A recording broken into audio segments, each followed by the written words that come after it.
കിടക്കുന്ന complete oil coolers ആണ് കേട്ടോ. നമ്മുടെ ഈ വോക്സ്വാഗൺ പോളോ, വെന്റോ, അതുപോലെ സ്കോഡ, റാപ്പിഡ്, ഫാബിയ ഇങ്ങനെയുള്ള വണ്ടികളുടെ ഓയിൽ കൂളേഴ്സ് കിടക്കുന്നത് മൊത്തം. നമ്മളിപ്പോ സ്ക്രാപ്പ് കൊടുത്തു, അതിന് കുറച്ചാണ് എടുത്തിട്ടേക്കുന്നത്. കൊറേയൊക്കെ പോയി. അപ്പൊ ഇത്രയും സാധനങ്ങൾ 6 മാസം കൊണ്ട് കംപ്ലൈന്റ് ആയിട്ട് മാറിയിട്ടേക്കുന്ന ഓയിൽ കൂളേഴ്സ് ആണ് കേട്ടോ.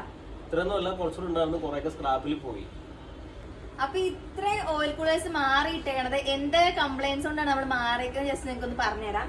ഓയിലും വെള്ളവും മിക്സ് ആവുക, അതുപോലെ ഇവിടുത്തെ ഈ റബ്ബർ ഓറിങ് വരും, അത് കംപ്ലൈന്റ് വരിക, പിന്നെ ഈ സൈഡ് ദ്രവിച്ച് പൊട്ടിപ്പോവും. അങ്ങനെ വരുമ്പോഴൊക്കെ കൂളന്റ് ലീക്ക് ആവും, ഓയിലും ലീക്ക് ആവും. ഇങ്ങനെ കൂളന്റ് ഓയിലൊക്കെ ലീക്ക് ആവുക, അങ്ങനെ വരുമ്പോഴാണ് നമ്മൾ ഈ ഓയിൽ കൂളർ ചേഞ്ച് ചെയ്യുന്നത്. അതുപോലെ ഈ കൂളറിനകത്ത് കംപ്ലൈന്റ് വന്നു കഴിഞ്ഞാൽ ഓയിലും വെള്ളവും, അതായത് ഓയിലും കൂളനും തമ്മിൽ മിക്സ് ആവാനുള്ള ചാൻസ് കൂടുതലാണ്. അതും ഇതിന്റെ ഒരു കംപ്ലൈന്റ് ആണ്. അപ്പൊ നമുക്ക് ഈ ഓയിൽ കൂളർ കംപ്ലൈന്റ് വരാതെ നോക്കണമെന്നുണ്ടെങ്കിൽ പ്രോപ്പർ ആയിട്ട് കൂളന്റ് മെയിൻറ്റെയിൻ ചെയ്യാം. മെയിൻറ്റെയിൻ ചെയ്ത് കഴിഞ്ഞാൽ ഇങ്ങനെയുള്ള കംപ്ലൈന്റ്സ് ഒരു പരിധിവരെ കുറയ്ക്കാം.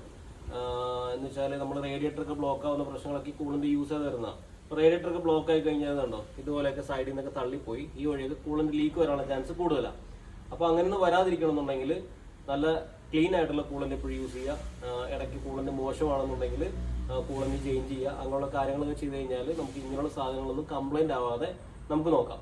വീഡിയോ കണ്ട് കുറെ പേര് ഞങ്ങളോട് പരാതി പറഞ്ഞിട്ടുണ്ട്, നിങ്ങൾ കംപ്ലൈന്റ് മാത്രമേ പറയുന്നുള്ളൂ, എന്തുകൊണ്ടാണ് കംപ്ലൈന്റ് വരുന്നത് എന്ന് പറയാറില്ലെന്ന്. അതുകൊണ്ടാണ് നമ്മൾ ഇന്നത്തെ ഈ വീഡിയോയില് കംപ്ലൈന്റ്സ് എന്തൊക്കെയാണ്, എന്തുകൊണ്ടാണ് കംപ്ലൈന്റ് വരാനുള്ള കാരണം എന്നൊക്കെ ഇന്നത്തെ ഈ വീഡിയോയിൽ വിശദീകരിച്ചത് അതുകൊണ്ടാണ് കേട്ടോ.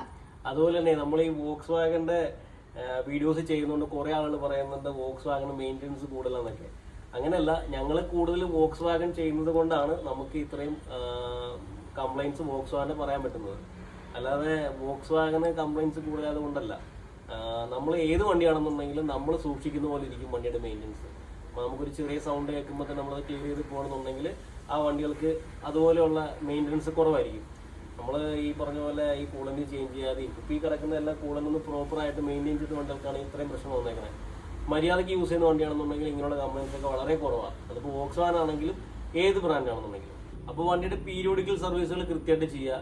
അതുപോലെ നിങ്ങൾ സ്ഥിരം യൂസ് ചെയ്യുന്ന വണ്ടിയാണെന്നുണ്ടെങ്കിൽ നിങ്ങൾക്ക് അറിയാൻ പറ്റും വണ്ടിക്ക് ചെറിയൊരു സൗണ്ട് വേരിയേഷൻ വന്നാൽ പോലും. അപ്പോൾ അങ്ങനെയുള്ള വരുന്ന സൗണ്ട് വേരിയേഷൻസ് ഒക്കെ എന്താണെന്നുള്ളത് കറക്റ്റായിട്ട് വർക്ക്ഷോപ്പുകളിൽ കൊണ്ടുവന്ന് കാണിച്ചിട്ട് അത് ക്ലിയർ ചെയ്ത് കൊണ്ടുപോകുക. അങ്ങനെയൊക്കെ ചെയ്യുമ്പോൾ സ്വാഭാവികമായിട്ടും വണ്ടികൾക്ക് സർവീസ് വളരെ കുറവായിരിക്കും. എന്ന് വെച്ചാൽ കംപ്ലൈന്റ് വർക്കുകൾ വളരെ കുറവായിരിക്കും. അപ്പൊ നമ്മുടെ ഈ വോക്സ്വാഗണിന് കൂടുതൽ കംപ്ലൈന്റ്സ് എടുത്ത് പറയുന്നവരോട് എനിക്ക് പറയാനുണ്ടെന്നുണ്ടെങ്കിൽ കറക്റ്റ് ആയിട്ട് മെയിൻറ്റെയിൻ ചെയ്ത് കൂളന്റ് ഓയിലൊക്കെ കറക്റ്റ് ആയിട്ട് മെയിൻറ്റെയിൻ ചെയ്ത് കൊണ്ടുപോകാണെന്നുണ്ടെങ്കിൽ വണ്ടി നമ്മൾ അടിപൊളിയായിരിക്കും. പിന്നെ റണ്ണിങ് കംപ്ലൈന്റ്സ് നമ്മുടെ വോക്സ്വാഗൺ മാത്രമല്ല കേട്ടോ, എല്ലാ ബ്രാൻഡുകൾക്കും ഉണ്ടാവും. ഏത് വണ്ടിയാണെങ്കിലും സർവീസ് കൃത്യമായിരിക്കണം.